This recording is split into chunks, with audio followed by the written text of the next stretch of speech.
La tournée mondiale football sur Europe 1. Le Brésil nous appelle une certaine Isabella Pagliari. Bonsoir Isabella. Bonsoir Lionel, ça va? Ça va très bien. Vous êtes au Brésil, confiné avec les Brésiliens, avec vos compatriotes, mais toujours au cœur des affaires du foot.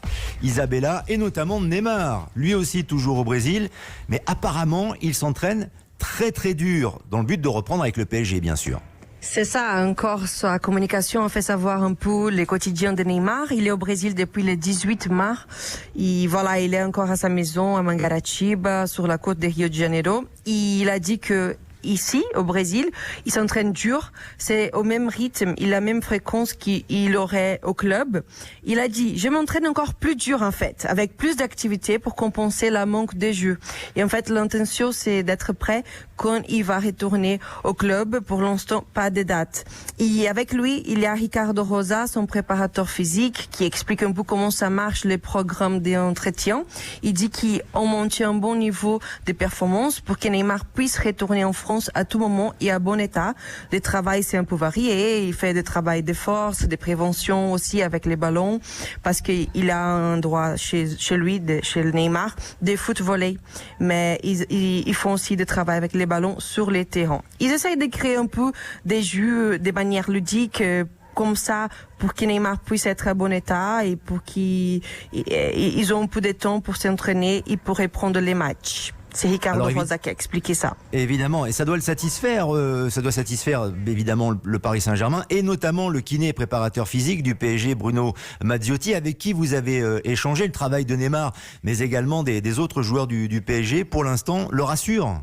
Oui, et il a parlé avec moi cette semaine pour ma chaîne Sport Interativo. En gros, il m'a expliqué qu'en ce moment, ils n'ont pas une date précise pour reprendre l'entraînement. Et selon lui, il n'y a pas de sens de reprendre l'entraînement si tu n'as pas une date pour rejouer les matchs. Donc, il explique qu'en ce moment, il y a des joueurs un peu partout. Il y a des joueurs en Europe, Amérique du Sud, Amérique centrale. Donc, il essaye d'envoyer un matériel spécifique pour chacun des joueurs, mais aussi il a d'entraînement pour tout le monde, pour faire avec les poids du corps.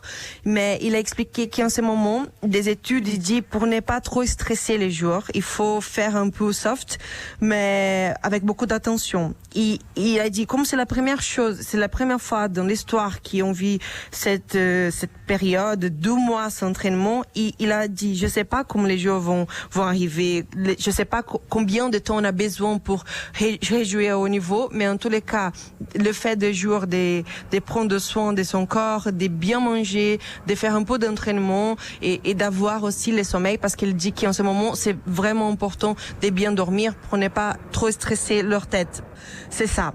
Une chose intéressante, Lionel, désolé, c'est que il a dit que peut-être, je demandais, est-ce que tu penses que Paris Saint-Germain va avoir davantage au contraire? Parce que, par exemple, les autres championnats vont répondre. Est-ce que Paris, sur le fait qu'il n'a pas la Ligue 1, ça va être dur? Il a dit peut-être qu'il y a un contexte qui PSG puisse être d'un avantage par rapport aux autres, parce que les autres vont jouer chaque 3 jours, ils vont jouer un match. Donc peut-être que Paris, ils vont s'entraîner dans une période, ils vont être meilleurs que les autres. Ça, c'est juste une analyse qu'il a fait.